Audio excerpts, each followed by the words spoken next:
To Squawk, President Obama is set to give his annual State of the Union address tonight, and Congressman Jeb Hensarling, chairman of the Financial Services Committee, joins us now. He's also here to talk about his first hearing as the chairman of the committee. That hearing is going to be centering around the Federal Housing Administration. Good morning to you. Good morning. So I want to go to this. You are quoted saying, open question whether the, and this is going to happen, I believe, today at your session, open question whether the FHA has now morphed into countrywide, you call it. Arguably, the FHA has now become the nation's largest subprime lender. Should we shut down the FHA? No, we shouldn't shut down the FHA, but at the same time, we shouldn't be loaning money to people to buy homes who can't afford to keep them. I mean, that's just devastating to American families, and a lot of what you see in FHA today when you look at their defaults. They're hurting many people that supposedly, purportedly, they are there to help.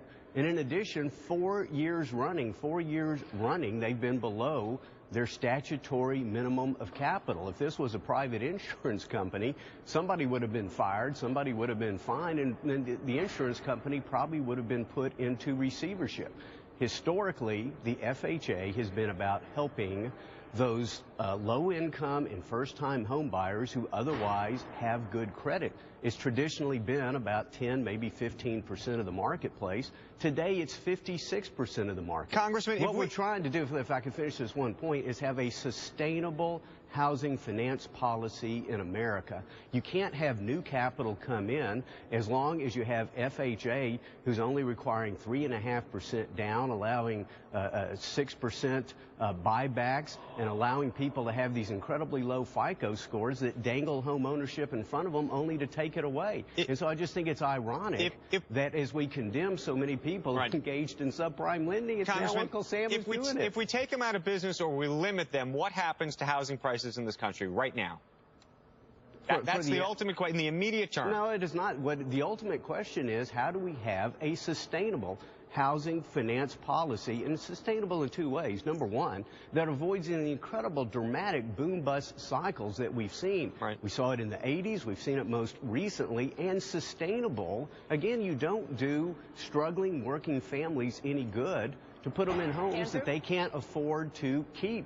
And so all we're saying is the FHA ought to take its traditional role that it's had for decades, which it currently doesn't have now. I agree with you completely. I don't know if Andrew's aware, in the wake of the subprime crisis, the New York Times did a series of stories looking at FHA homeowners. And I don't bring up my book often, but I quote some of the stories in my book. And they interview a guy in Ohio.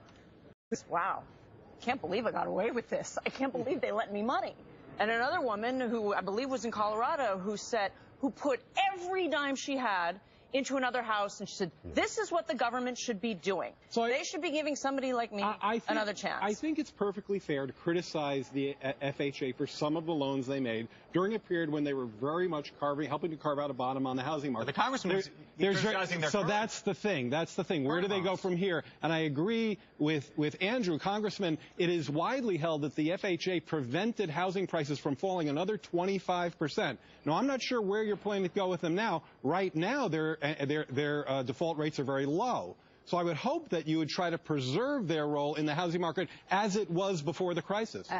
Well, actually, number one, nobody's proposing that the FHA be eliminated. What we're proposing is that 5 years after the crisis, 5 years after the crisis, that they assume their traditional role within the marketplace. Again, you're not going to have a sustainable, competitive, innovative marketplace as long as they're taking 50%. But are they crowding out the private sector, or by the way, is there nobody there and they're filling the void? That's how can they fill a void when you have, again, the taxpayers that are sitting behind? You can't compete with Uncle Sam and somebody who ultimately has a printing press. The private sector's not back yet. It's just not back yet. It's just not back in the game yet. Yeah, Mr. Chairman, you're arguing about curbing FHA, and even the Obama administration wants to reduce the footprint for FHA and Fannie and Freddie. Well, when are they going to do it? They've had 4 years. That's a debate about timing, but my question is about tonight. The president tonight is going to mention housing and